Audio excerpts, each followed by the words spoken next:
प्रिय बंधुओं, रहीम का नाम आप सभी ने सुना है। बहुत प्रसिद्ध नाम है। लगभग सभी लोगों ने कहीं ना कहीं रहीम का दोहा बोला है, याद किया है, गुना है, उसका मतलब समझा है और उसके मर्म को समझा है। आज उन्हीं रहीम से जुड़े हुए एक जीवन प्रसंग को, एक घटना को मैं आपके सामने प्रस्तुत करना चाहती हूँ। आइए जाने थोड़ा बहुत रहीम के बारे में। उनका जन्म संवत 1613 में यानी ईस्वी सन 1556 में लाहौर में हुआ था। उनके पिता थे अकबर के शिक्षक और अभिभावक बैरम खान। अकबर के नवरत्नों में गिने जाने वाले रहीम को खाने खाना की उपाधि दी गई थी।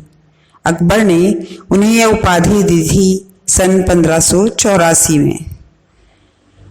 रहीम एक अनोखे व्यक्तित्व के धनी व्यक्ति थे। मध्यकालीन साहित्य में जाने माने कवि के रूप में विख्यात थे, तो सेनापति भी थे।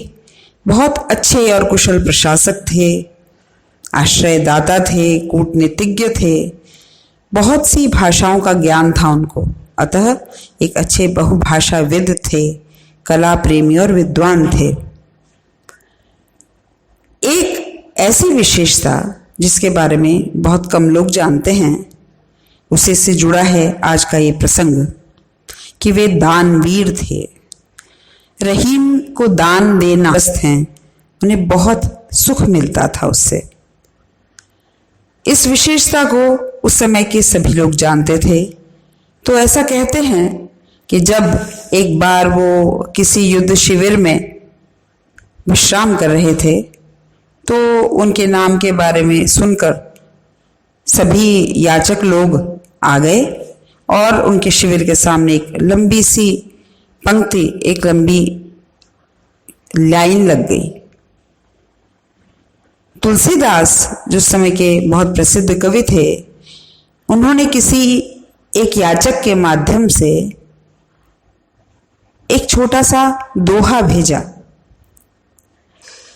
ऐसी देनी देन ज्यों कित सीखे हो सैन, ज्यों ज्यों कर ऊंचो करो त्यों त्यों नीचे नैन।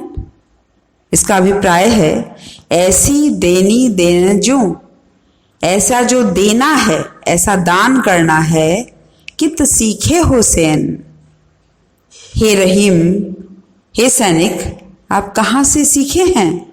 ज्यों ज्यों करो ऊंचो करो, जैसे जैसे दान देते समय हाथ ऊंचा करते जाते हैं, त्यों त्यों नीचे नैन, वैसे वैसे आपकी आंखें विनम्रता से नीची हुई जाती हैं।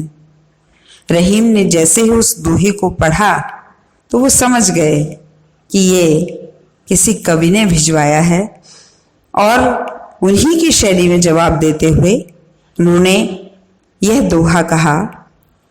देनहार कोई और है, भेजत जो दिन रैन, लोग भरम हम पर करें, तासों नीचे नैन। देनहार यानी देने वाला कोई और है, कोई और व्यक्ति है। व्यक्ति कौन? ईश्वर। देने वाला तो कोई और है। भेजत जो दिन रैन, जो हमारे पास दिन रात अनंत भंडार भेजता रहता है। लोग भरम हम पर करें, और लोगों को भ्रम है कि हम दान दे रहे हैं। तासों नीचे नैन, उसी वजह से मेरे नेत्र नीचे हुए चले जाते हैं।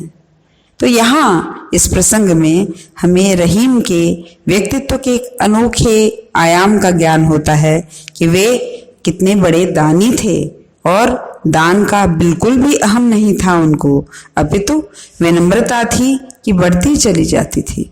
धन्यवाद।